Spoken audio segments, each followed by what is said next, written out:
Welcome to the channel. Here, we honor the legendary figures we've lost, but whose legacies continue to inspire us every day. Don't forget to subscribe, hit the like button, and turn on the bell so you never miss a tribute. Stick around till the end, we promise there's always something meaningful waiting for you. Denis Law, February 24, 1940 to January 17, 2025, was a legendary Scottish footballer whose contributions to the sport earned him a place among the greatest players of all time. Known for his sharp goal-scoring ability, technical skill, and charismatic personality, Law became an icon not only for his clubs but also for his country, leaving an indelible mark on the history of football. Born in Aberdeen, Scotland, Denis Law grew up in a modest household where football quickly became his passion. Despite having poor eyesight and lacking proper boots in his early years, his natural talent for the game was evident. He was spotted by scouts from Huddersfield Town, a second-division club, at the age of 15 and made his professional debut in 1956. Under the mentorship of Bill Shankly, who was Huddersfield's manager at the time, Law's skills developed rapidly. Shankly, who would later achieve legendary status himself, recognized Law's potential and nurtured his ability to read the game and execute clinical finishes. By the time Law was 18, he was already attracting attention from top-tier clubs. In 1960, Law signed with Manchester City, making his debut in England's First Division. Although his time at City was short-lived, it was significant in establishing him as a top player. He scored 21 goals in 44 appearances, a remarkable tally that underscored his knack for finding the back of the net. His performances for City earned him a record-breaking move to Torino in Italy's Serie A in 1961, a move that was rare for British players at the time. Law's time in Italy, however, was fraught with challenges. Serie A was known for its defensive style, and the physicality of the league posed new difficulties. Additionally, language barriers and cultural differences made it hard for Law to settle. Despite these obstacles, he scored 10 goals during his single season with Torino and gained invaluable experience that would later enhance his game. However, his heart remained in British football, and in 1962, he returned to England, joining Manchester United for a British record transfer fee of £115,000. It was at Manchester United that Denis Law cemented his status as a footballing legend. Playing under the guidance of Sir Matt Busby, Law became the centerpiece of United's attack.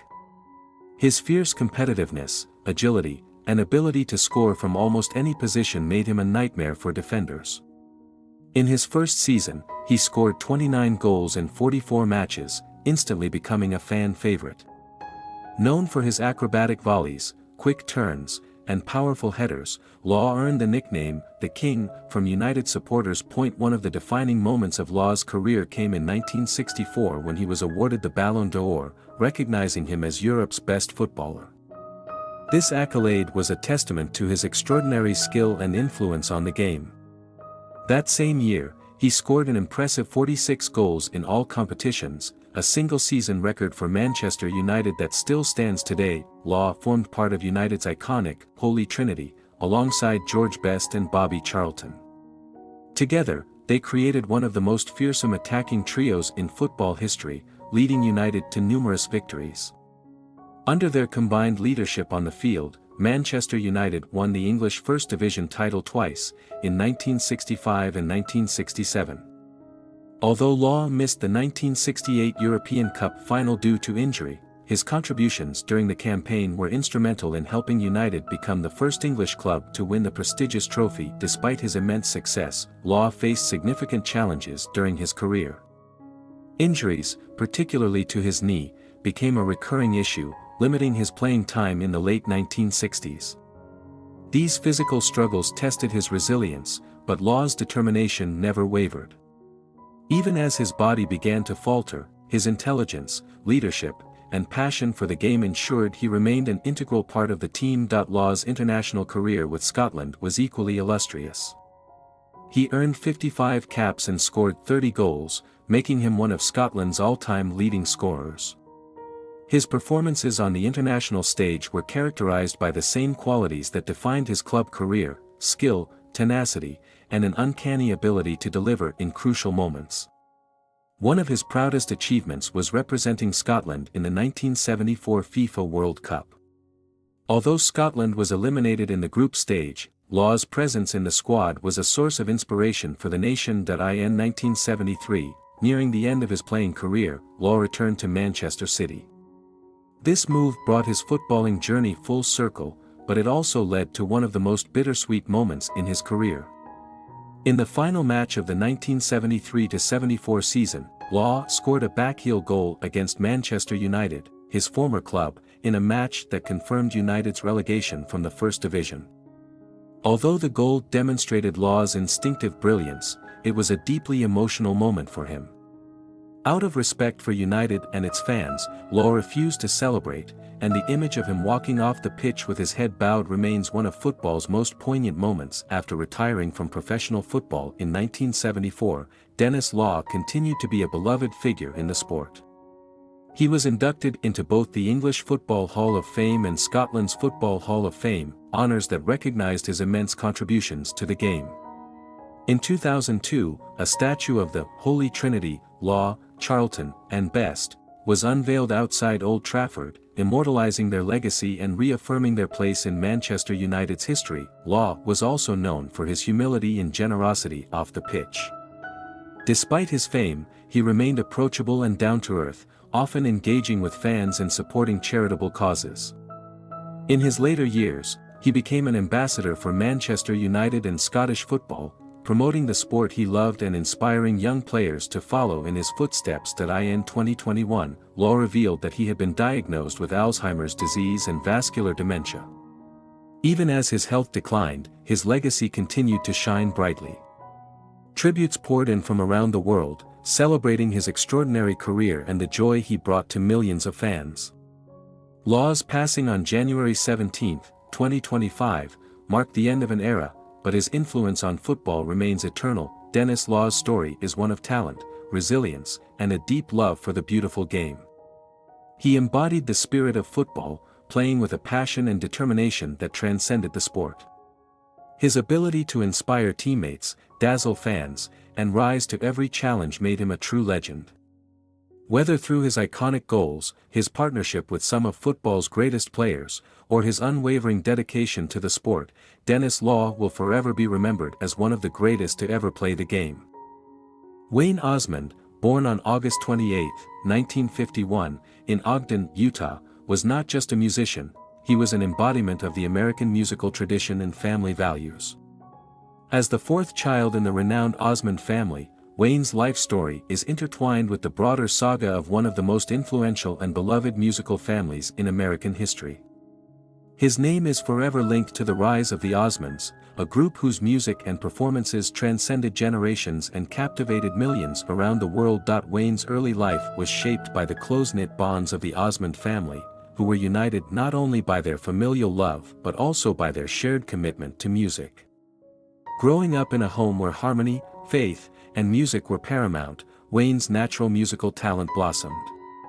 His father, George Osmond, a devout member of the Church of Jesus Christ of Latter-day Saints, LDS, recognized the musical potential in his sons and nurtured their voices from a young age. Alongside his brothers Alan, Merrill, and Jay, Wayne began performing at local events and quickly developed a reputation for his pitch-perfect voice, an ability that would become a hallmark of his career. In 1958, the Osmond brothers formed a barbershop quartet. This modest beginning would set the stage for their meteoric rise to fame. Their harmonies, based on the traditional barbershop style, were captivating, and they quickly gained attention from music industry professionals. However, it was a chance encounter in 1961 that would change their lives forever. The Osmonds were discovered by J. Emerson Williams, the father of singer Andy Williams, while performing at Disneyland. Impressed by their talent and charm, Williams introduced them to his son Andy, who was a star at the time. Andy Williams took an immediate interest in the young Osmonds, offering them a spot on his popular television show, The Andy Williams Show, where they would remain regular performers from 1962 to 1969. The Osmonds' appearances on The Andy Williams Show marked the beginning of their rise to fame. They became a household name, not only for their musical talents but also for their wholesome image. As part of the Osmond family's unique appeal, Wayne and his brothers were known for their disciplined work ethic, their dedication to faith, and their clean-cut appearances, which contrasted sharply with the more rebellious image of many other musical acts of the time. This combination of musical prowess and moral integrity endeared them to audiences across the United States, particularly to middle-class families seeking positive role models in the entertainment industry. In the early 1970s, as pop music evolved, so too did the Osmonds. Under the guidance of MGM Records, they transitioned from their earlier barbershop style into a more contemporary pop and rock sound. This shift was partly influenced by the success of the Jackson 5, whose energetic performances and catchy pop songs had captured the hearts of young audiences. The Osmonds, eager to keep pace with this musical revolution, sought to expand their sound and appeal to a broader demographic. The result was the release of the song One Bad Apple in 1970. Originally intended for the Jacksons, the song became a massive hit for the Osmonds, propelling them to international stardom.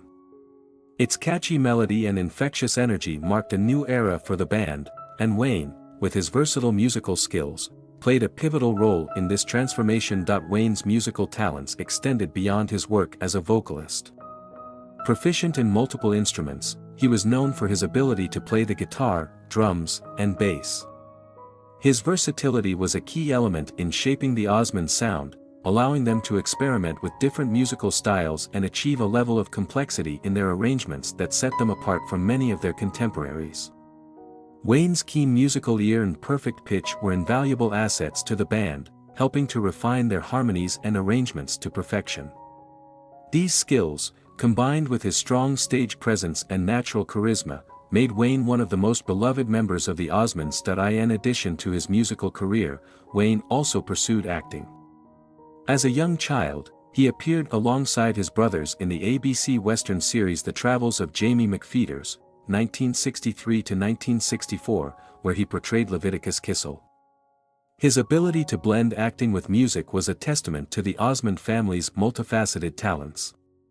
While the Osmonds would ultimately become known primarily for their music, Wayne's early work in television demonstrated his versatility as an entertainer, a quality that would serve him well throughout his career. Wayne remained deeply committed to his faith and his family. A lifelong member of the LDS Church, Wayne often spoke about the influence of his religion on his personal and professional life. He credited his faith for providing him with a strong moral foundation and guiding him through the challenges of fame and the pressures of the entertainment industry. In interviews, Wayne was open about his commitment to living a virtuous life, choosing to stay away from the temptations that often accompany celebrity status. This dedication to faith and family was reflected in his music, which was often imbued with messages of love, hope, and perseverance. In 1974, Wayne married Kathleen White, and together they raised 5 children. His commitment to his family was unwavering, and he often spoke of the joy and fulfillment that came from being a husband and father. Despite the demands of his career, Wayne always made time for his family, and his role as a father was one of the most important aspects of his life. His marriage to Kathleen was a source of strength throughout his career, and their partnership served as a model of love and devotion. However, Wayne's life was not without its challenges. In 1997, he was diagnosed with a brain tumor, a diagnosis that would change the course of his life. The news was a devastating blow, and Wayne's battle with the tumor tested his physical and emotional strength. Fortunately, the treatment was successful, and Wayne's life was saved. However, the aftermath of the illness left him with a significant hearing loss, requiring him to rely on a cochlear implant to hear. Despite this setback, Wayne's passion for music and performance remained undiminished. He continued to tour with his brothers, Merrill and Jay, even as Alan retired from performing due to his struggles with multiple sclerosis. Wayne's resilience in the face of such adversity was an inspiration to many, and his ability to continue performing despite his hearing loss was a testament to his dedication to his craft and his love for his fans. In 2012, Wayne suffered a stroke, which left him unable to play the guitar. This event marked the end of his active performance career, but it did not signal the end of his involvement in the music world. Even after his stroke, Wayne remained an active mentor to younger members of the Osmond family, particularly his nephew David Osmond, who followed in the family's musical footsteps. Wayne's guidance and wisdom were invaluable to David and to the next generation of Osmonds, who looked to him as both a musical mentor and a family patriarch. Wayne's love for aviation was another facet of his personality that endeared him to those who knew him. Nicknamed Wings for his passion for flying, Wayne was an avid pilot who took great pride in his ability to navigate the skies. Unfortunately, as his health declined in his later years, Wayne was no longer able to pursue this hobby, but his love of aviation remained a defining part of his character. In 2018, Wayne made what was intended to be his final appearance with the Osmonds. However, in 2019, he returned for a surprise performance on CBS's The Talk, as a special birthday gift for his sister Marie Osmond. This performance was a poignant moment in Wayne's career, highlighting his deep love for his family and his enduring passion for music. It also served as a reminder of his legacy, which continues to resonate with fans and family alike. On January 1, 2025, Wayne Osmond passed away at the age of 73, following complications from a severe stroke. His death marked the end of an era for the Osmonds, but his legacy lives on through his music, his family, and the countless lives he touched over the course of his career. Wayne Osmond was more than just a musician, he was a husband, a father, a brother, and a friend. His life was a testament to the power of faith, the importance of family, and the enduring impact of music. Wayne Osmond's story is one of resilience, love, and dedication. His contributions to music, his family, and his community will never be forgotten. Through his work with the Osmonds, Wayne helped to define an era of entertainment, blending pop, rock, and family values in a way that continues to inspire new generations of music lovers. His legacy will forever be remembered as a shining example of what it means to live a life of purpose, passion, and integrity. John Capodice, December 25, 1941 to December 30, 2024, was a versatile and well-respected American character actor whose career spanned over 4 decades. Born in Chicago, Illinois, Capodice's journey into acting was both deliberate and grounded in a passion for the craft. His long and varied career saw him make lasting impressions in television, film, theater, and even voice work, with his performances remaining beloved by fans and colleagues alike. With a career that saw him transition from television guest spots to memorable film roles, Capodice became a staple in American entertainment. His passing on December 30, 2024, at the age of 83 marked the end of an era for a truly iconic character actor, leaving behind a legacy that will continue to inspire. Capodice's acting career began in the late 1970s when he started taking on small but significant roles in television. His first notable appearance came in 1978 when he was cast in a role on the ABC soap opera Ryan's Hope. This marked the beginning of his career on the small screen. His portrayal of Lloyd Lord in a 6-episode arc helped establish Capodice as a rising talent, and his ability to bring life to even brief roles quickly gained him recognition. Although he was just beginning to carve out a place for himself in the entertainment industry, Capodice's impressive performance in Ryan's Hope demonstrated his potential for taking on more varied roles across different genres. Following his debut on Ryan's Hope, Capodice's career continued to evolve.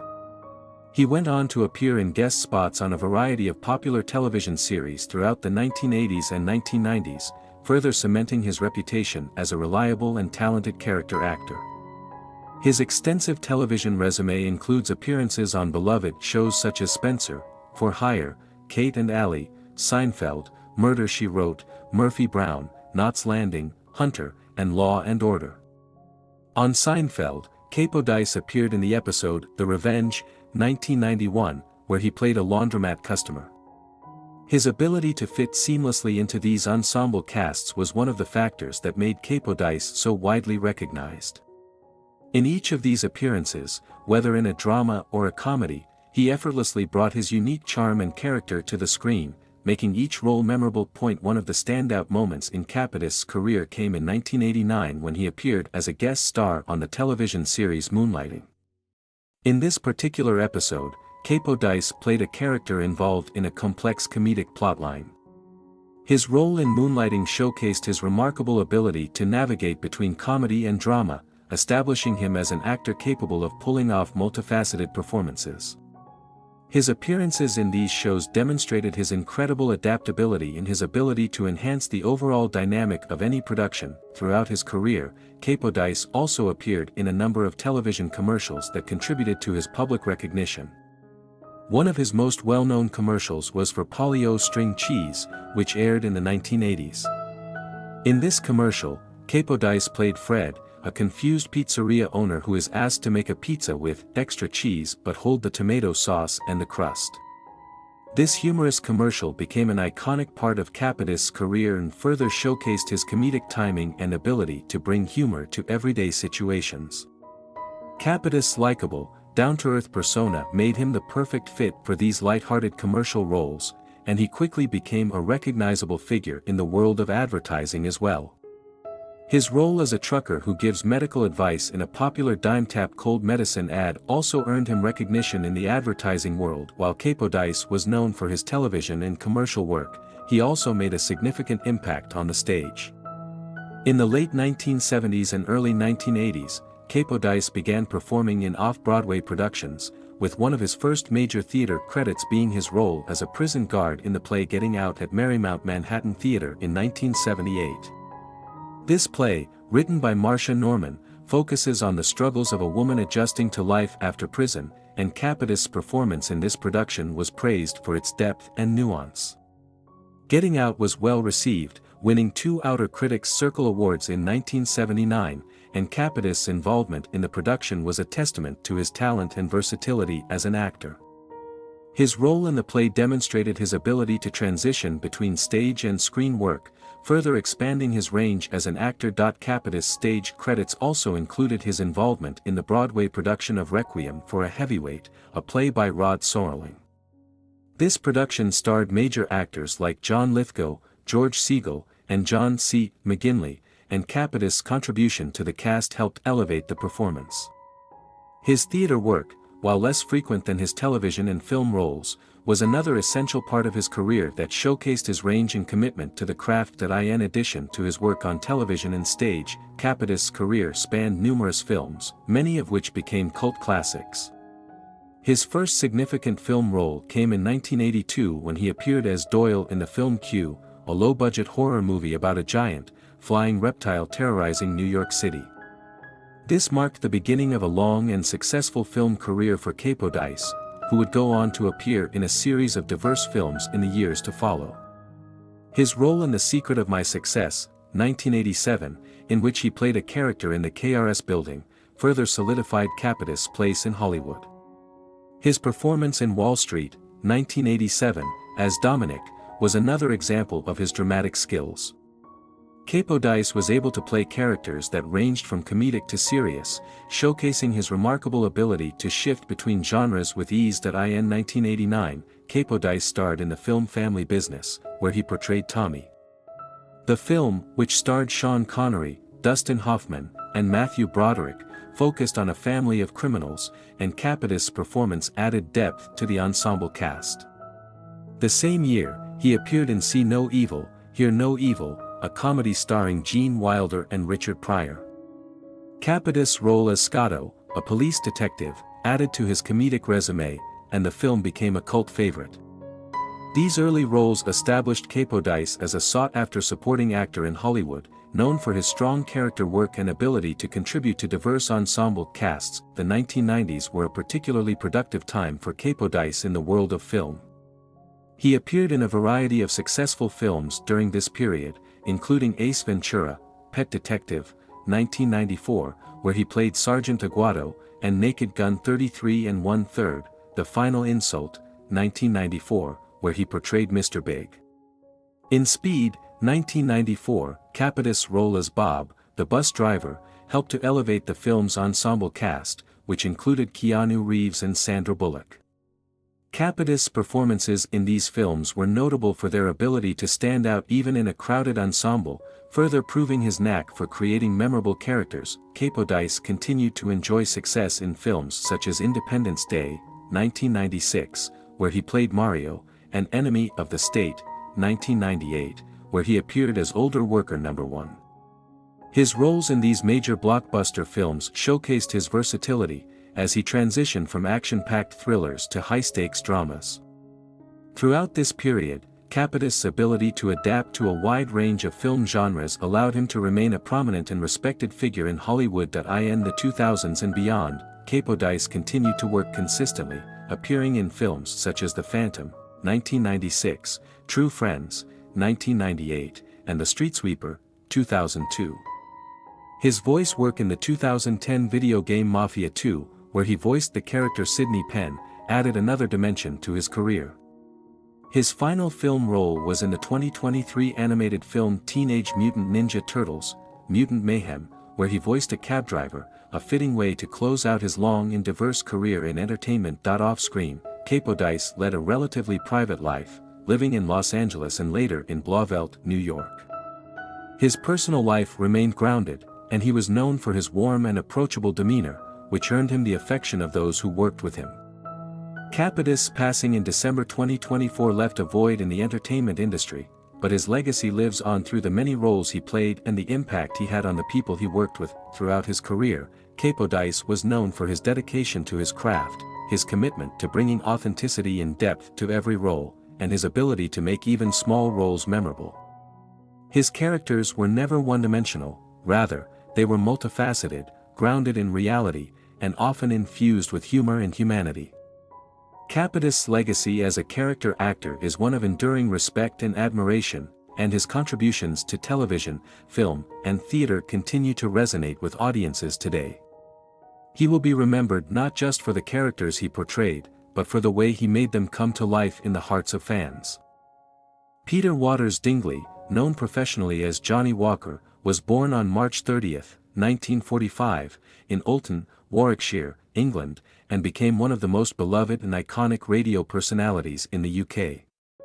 His career began in 1966 when he joined the popular pirate radio station Swinging Radio England, before moving on to Radio Caroline. In 1969, he became one of the hosts at BBC Radio 1, where his name became synonymous with British radio culture. From 1998 onwards, Johnny Walker became a staple of BBC Radio 2, where he continued to make his mark, hosting programs like Sounds of the 70s and the Radio 2 Rock Show. His career was full of twists and turns, but his unwavering love for music and his audience kept him relevant for decades. Johnny Walker was born into a family with a rich history in local industry. His father, who worked in electroplating equipment for car parts at W. Canning & Company in Birmingham, and his mother, Mary Dingley, a conservative councillor in Solihull from 1979 to 1991, both played significant roles in the community. Growing up in Solihull, Johnny attended two independent schools, Ruckley School and Solihull School. Although his academic record wasn't stellar, failing his O-level exams, he developed a deep interest in music during his school years. He also enjoyed playing rugby, but his real passion was always in music. After his academic struggles, Johnny briefly pursued a career as a garage manager's apprentice, later studying for a City and Guilds qualification in motor mechanics at Gloucester Technical College. His original aspiration was to become a car salesman, but music was always calling him. He began his journey into the world of radio as a DJ, performing at local bars and ballrooms, where he first honed his craft. It was clear that radio, and not car sales, was his true calling. His big break came in May 1966 when he joined Swinging Radio England, one of the leading offshore pirate radio stations. The pirate stations were considered illegal by the British government, but they became hugely popular, offering a new platform for music that mainstream BBC stations did not provide at the time. Radio Caroline, another famous pirate station, also became a major part of Johnny Walker's early career. After the government crackdown forced the closure of pirate stations in 1967, Johnny and a few other presenters continued broadcasting on Radio Caroline until 1968. His theme tune during this time was Dwayne Eddy's 1960 hit, Because They're Young, a track he would later rework into the intro for his Radio 2 drive time show. In 1969, Johnny Walker's career reached new heights when he joined BBC Radio 1. He began with a 2-hour Saturday afternoon show and quickly gained a following. By 1970, he moved to a weekday morning show, before transitioning into the lunchtime slot in 1971. His show featured a popular music quiz called Pop the Question and a weekly chart rundown based on research from the British Market Research Bureau. His ability to connect with listeners made him a key figure at Radio 1 throughout the 1970s. In 1976, Walker's relationship with BBC management became strained after he expressed his opinion about the music being played on Radio 1, particularly criticizing the Bay City Rollers hit, Give a Little Love, calling it musical garbage. This controversy led him to leave Radio 1 and move to the United States. For 5 years, he worked for various radio stations in the U.S., including KSAN in San Francisco, KPFA in Berkeley, and WHFS in Bethesda, Maryland. He also recorded shows for Radio Luxembourg before a mishap in the studio, taping a record at the wrong speed while partying, caused him to take a step back. By the early 1980s, Walker returned to the UK and began working in local radio. He presented an evening show on Radio West and later worked at Wiltshire Radio, where he was part of the team that formed GWR after the merger of the two stations. In 1987, Walker rejoined BBC Radio 1, this time presenting the stereo sequence, which later became known as the Saturday sequence. The show was popular, and he continued to build a loyal following. His career took another turn in 1988 when he joined BBC GLR, the BBC's new local radio station in London. He presented a weekday slot, and after a few months, he moved to the 10 a.m. to 1 p.m. slot, where his witty and engaging style helped him stand out among other presenters. In 1990, he became a host at BBC Radio 5, presenting This Family Business and later the AM Alternative.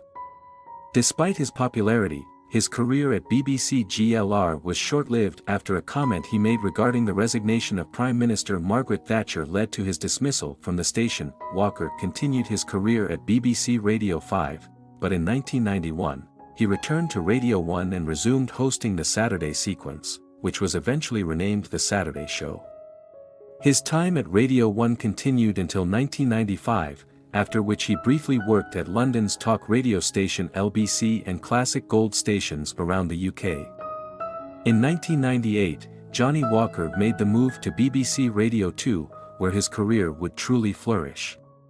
He began by hosting a Saturday afternoon show, but his major breakthrough came when he took over from John Dunn and presented a show from 5 p.m. to 7 p.m. Monday through Thursday. Walker became an integral part of Radio 2, and his show was one of the station's most popular during the late 1990s and 2000s. In 1999, Johnny Walker's career was momentarily derailed by a tabloid scandal, but he returned to the airwaves soon after, hosting his drive time show on Radio 2. During the 2000s, he continued to bring music, interviews, and stories to his listeners, earning a reputation for his professionalism and his deep love of music. In 2006, he retired from hosting drive time on Radio 2 and moved to Sunday afternoons, where he hosted Sounds of the 70s. Walker's commitment to his audience remained unwavering throughout his career, even as he faced personal health challenges. In 2003, he revealed that he had been diagnosed with cancer and took time off from broadcasting to focus on his recovery. He returned to the airwaves in 2004, resuming his show and continuing his work for BBC Radio 2. In 2006, he also began to host documentary programs and interviews with musicians. In 2009, Johnny Walker began hosting Pirate BBC Essex, a special program celebrating the history of pirate radio. The show highlighted the impact that pirate stations like Radio Caroline had on British radio, and Walker's deep connection to that era added an extra layer of authenticity to the broadcasts. He continued to host Sounds of the 70s and The Rock Show until 2024, when his health began to decline. On October 6, 2024, Johnny Walker announced his retirement from broadcasting after 58 years of work due to his worsening health. His final show aired on October 27, 2024, with emotional tributes from artists like Rod Stewart, who thanked Walker for playing his music on the radio over the years. Walker's last broadcast included his final song, Amazing Grace, by Judy Collins, and marked the end of an era in British radio. He was replaced by Bob Harris on Sounds of the 70s, while Sean Keaveney took over the rock show. Walker's personal life was just as eventful as his professional career. He married Frances Cum in 1971, and the couple had 2 children, a daughter named Beth and a son named Sam. After his divorce, he married Tiggy Gatfield in 2002. Tiggy was a key part of his life, and together, they became patrons of Carers UK, a charity supporting people who care for others with serious health conditions. Tiggy published a book in 2015 detailing her own battle with breast cancer, with all proceeds going to the charity. In 2024, Walker was diagnosed with idiopathic pulmonary fibrosis, a condition that led to inflammation in his lungs. He continued broadcasting from his home in Dorset, where his wife, Tiggy, cared for him full-time. Despite his illness, he remained upbeat and continued to work until his health declined significantly. On December 31, 2024, Johnny Walker passed away at the age of 79. His death was announced by the BBC, and tributes poured in from fans, artists, and colleagues. Helen Thomas, head of BBC Radio 2, expressed the heartbreak felt by the entire station, while BBC Director General Tim Davie praised Walker for being a pioneer of pop radio and a champion of great music. Walker's widow, Tiggy, expressed her pride in her husband's strength and humor until the end, noting that he would be celebrating New Year's Eve with a stash of great musicians in heaven. Johnny Walker leaves behind a legacy as one of the most influential and beloved broadcasters in British history, a true pioneer in the world of radio. His dedication to music, his listeners, and his passion for storytelling made him a household name, and his impact on the radio industry will be felt for generations to come. Arnold Schwarzenegger's life story is a testament to determination, ambition, and the power of reinvention. Born on July 30, 1947, in Thau, a small village in Austria, Arnold Alois Schwarzenegger grew up in modest circumstances. His father, Gustav Schwarzenegger, a strict disciplinarian and local police chief, and his mother, Aurelia, instilled in Arnold a sense of discipline and hard work from a young age. The environment of post-war Austria shaped his early life, and despite the challenges of a modest upbringing, young Arnold dreamed of something greater.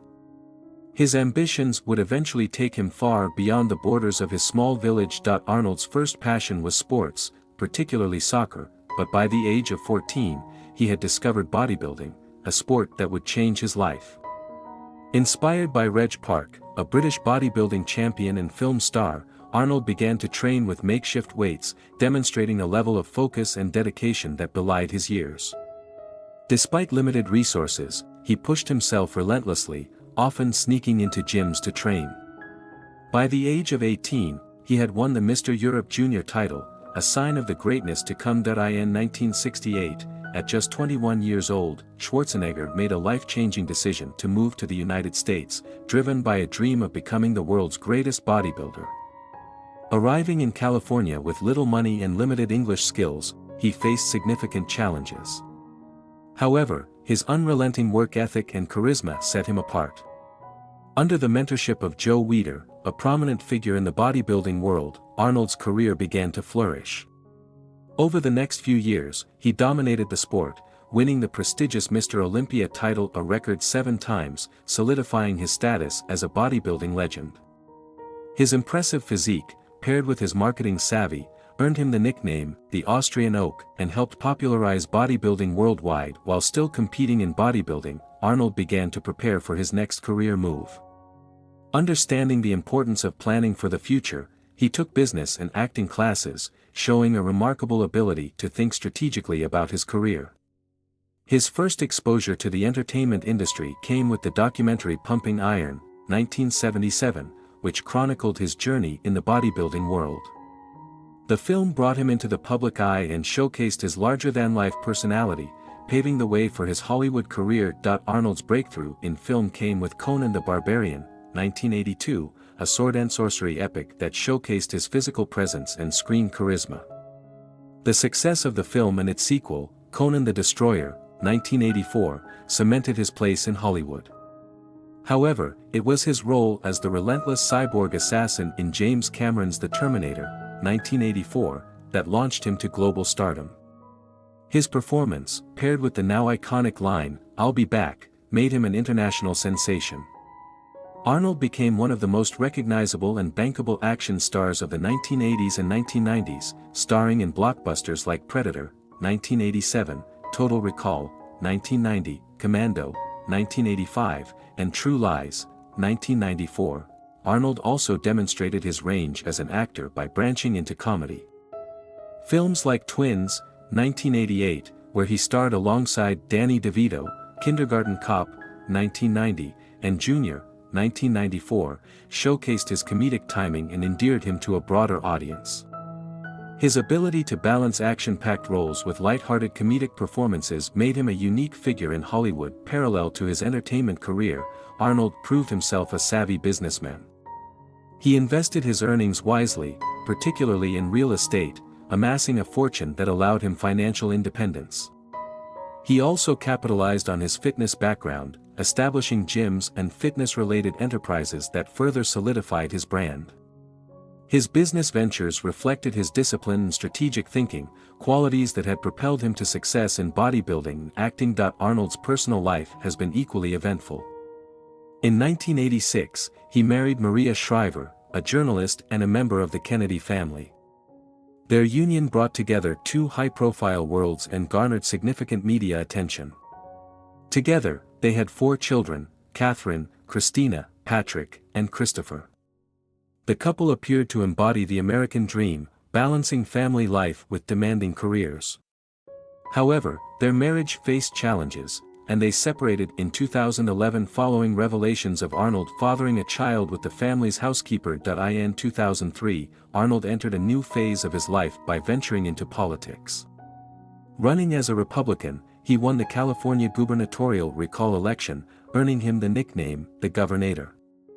Serving as governor of California from 2003 to 2011, Schwarzenegger focused on environmental initiatives, infrastructure improvements, and fiscal reform.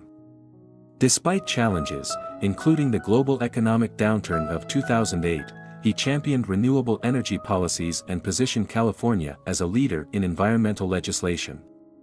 His tenure was not without controversy, but he left office with a reputation as a pragmatic and determined leader. After leaving political office, Arnold returned to acting, reprising his role as the Terminator in films like Terminator Genisys, 2015, and Terminator: Dark Fate, 2019. He also embraced his role as a global public figure, advocating for environmental issues and fitness. In 2012, he published his autobiography, Total Recall: My Unbelievably True Life Story, offering a candid account of his journey and the principles that guided his success. One of the hallmarks of Arnold's life is his extraordinary work ethic. Whether training for bodybuilding, preparing for a film role, or serving as a public official, he has consistently approached every challenge with unwavering determination. His motto, "Stay Hungry," reflects his belief in the importance of setting ambitious goals and continuously striving for improvement. Arnold's impact extends far beyond his professional achievements. As a philanthropist, he has supported numerous causes, including after-school programs, education, and environmental conservation. He has used his platform to promote health and wellness, encouraging people worldwide to adopt active lifestyles. His annual Arnold Sports Festival, one of the largest multi-sport events globally, exemplifies his commitment to fitness and competition. Arnold's legacy is multifaceted. He is celebrated as a bodybuilding icon who redefined physical standards, a Hollywood superstar who brought action films to new heights, and a public servant who worked to make a difference. His life story, marked by triumphs and challenges, serves as an inspiring example of what can be achieved through hard work, vision, and resilience. Schwarzenegger's journey is a testament to the power of transformation. From a small village in Austria to the heights of global fame, he has continually reinvented himself, proving that with determination and focus, it is possible to excel in multiple fields. His story embodies the spirit of the American dream, inspiring millions worldwide to pursue their aspirations with courage and conviction. Today, Arnold remains active in various roles, from acting to philanthropy, and continues to influence and inspire people around the globe. His life is a vivid reminder that success is not a destination but a journey fueled by passion, dedication, and the relentless pursuit of excellence. Thank you for watching. We hope this tribute helped keep the memory of these legends alive. Don't forget to like, subscribe, and hit the bell for more stories. Until next time, take care and keep their legacies in your heart.